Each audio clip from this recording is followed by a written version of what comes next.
Manejo de pragas de cebola na fase de lavoura, com ênfase em pragas que são consideradas secundárias na cultura da cebola. Engenheiro agrônomo Paulo Antônio de Souza Gonçalves, EPAGRE, Estação Experimental de Tuporanga, Santa Catarina. Pragas secundárias da cultura da cebola.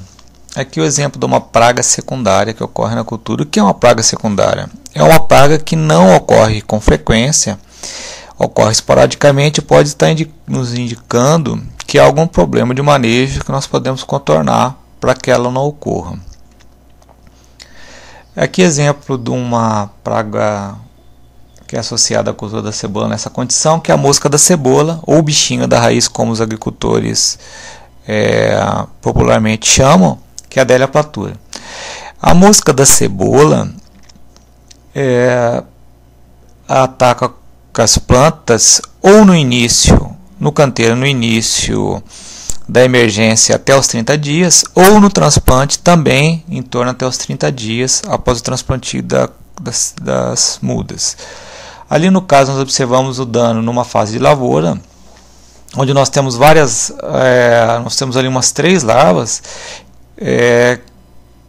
que nos indicam, que foi destruído ali o tecido vascular das mudas na área de inserção de raízes. Consequentemente, não há absorção de nutrientes, de água, de seiva, e a muda morre. As larvas têm em torno de 0,6 centímetro de comprimento, e nós temos ali o adulto à direita, que tem em torno de 0,8 centímetro de comprimento.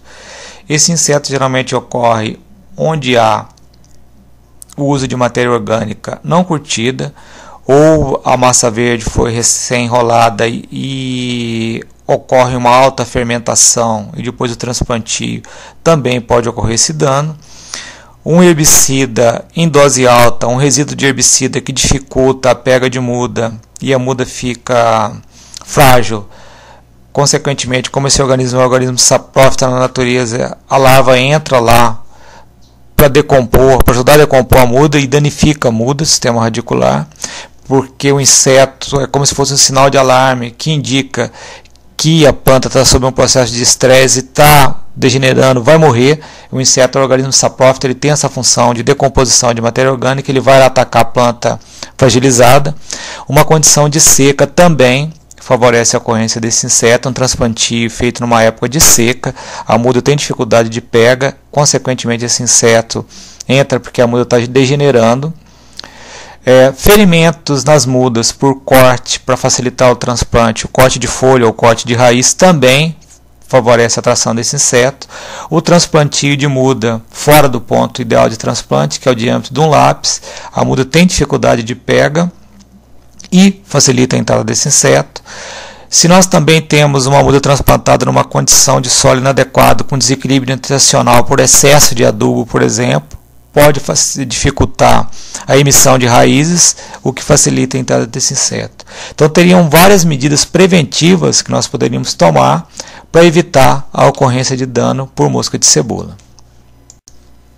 Aqui mais um exemplo de uma praga secundária, também larva de mosca, é uma outra espécie, Pseudociara pedunculata.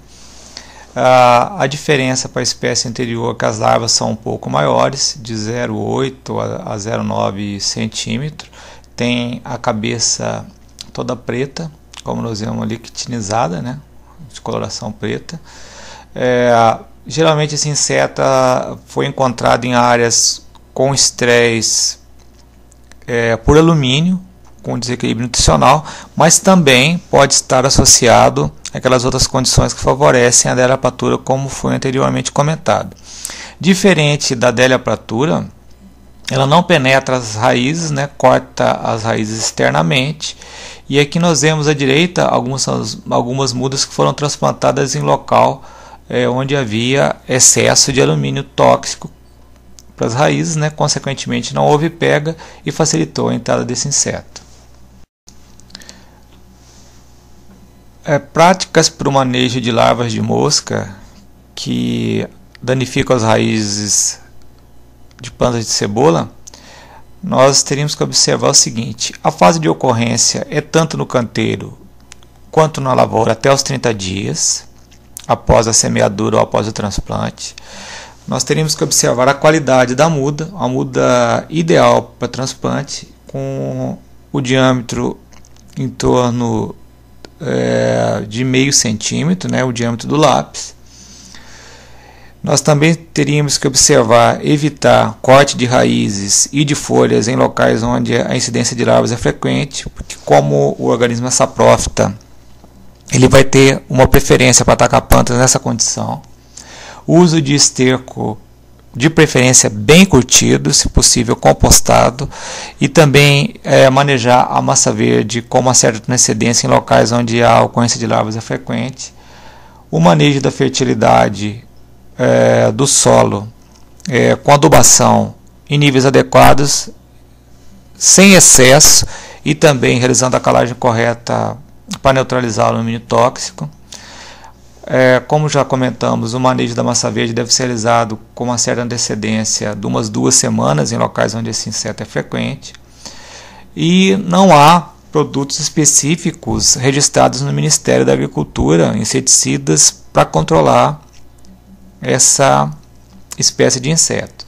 O que tem sido realizado na prática é utilizar produtos que são registrados para controle do piolho, principalmente inseticidas fosforados, onde é aplicado geralmente depois onde foi constatado o dano por larvas junto às raízes de plantas de cebola. Aqui exemplo de uma outra praga que ocorre esporadicamente na cultura da cebola, a lagarta rosca. Aqui nós observamos uma muda que foi cortada rente ao solo.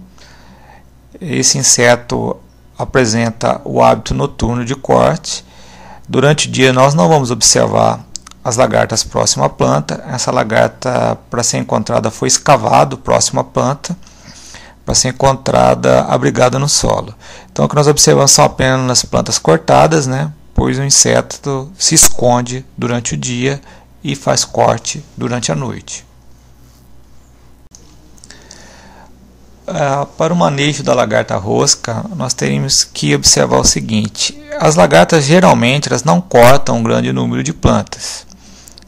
O ataque, a perda é muito pequena de mudas para talvez justificar uma medida específica de controle. No caso onde a planta de cobertura, onde essa lagarta rosca possa estar associada, como a ervilhaca, por exemplo, nós recomendamos que seja feito o manejo da massa verde umas 2 semanas antes do transplantio. Caso seja constatada uma grande perda de mudas, o que não é normal, o que não é frequente, nós podemos adotar uma receita aí de uma isca para controle da lagarta. Essa isca pode ser feita com farelinho de trigo ou farelinho de arroz, naquela dosagem para 1 hectare, associado a açúcar, que funciona como um atrativo junto do farelinho, e ácido bórico. Essa isca é umedecida,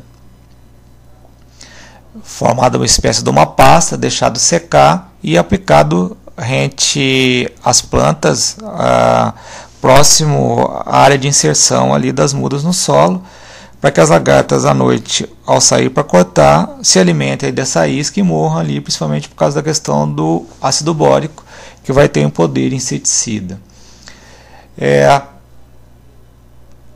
Para quem não quer adotar, acha trabalhoso usar esse tipo de isca, essa isca também pode ser usada para controle de grilho em canteiros, pode ser feito o controle químico.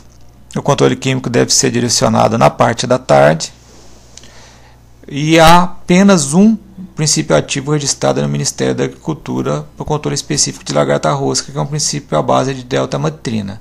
O controle deve ser feito no final da tarde, pelo hábito noturno de corte que esse tipo de inseto apresenta. Larva de mosca minadora de folha de cebola, uma espécie do gênero Liriomyza. Aqui é o exemplo de uma praga secundária, que é um inseto que praticamente não é comum que ocorra em cultura de cebola.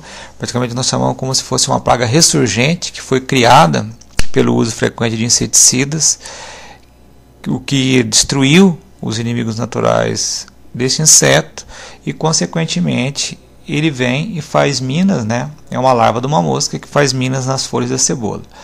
Algumas empresas têm indicado para os agricultores a necessidade do controle desse inseto devido à possível entrada de alternária e perda de área foliar por ocorrência dessas minas. Nós não temos observado que isso seja necessário na prática e que isso seja necessário como perda de área foliar que vá comprometer a produtividade. Então nós não recomendaríamos nada especificamente para o controle desse inseto, porque não vemos justificativa econômica de proteção foliar em virtude da perda de fotossíntese pelas galerias ali formadas. Bom, para encerrar, nós poderíamos dizer que o manejo da mosca minadora seria desnecessário, porque esse inseto praticamente não atinge o nível de dano econômico para as condições aqui de Santa Catarina. Agradecemos a atenção e nos colocamos à disposição para discussão de ideias, para troca de ideias aqui na Estação Experimental de Tuporanga, e o nosso e-mail está junto desta página do YouTube onde você acessou esse vídeo. Muito obrigado pela atenção.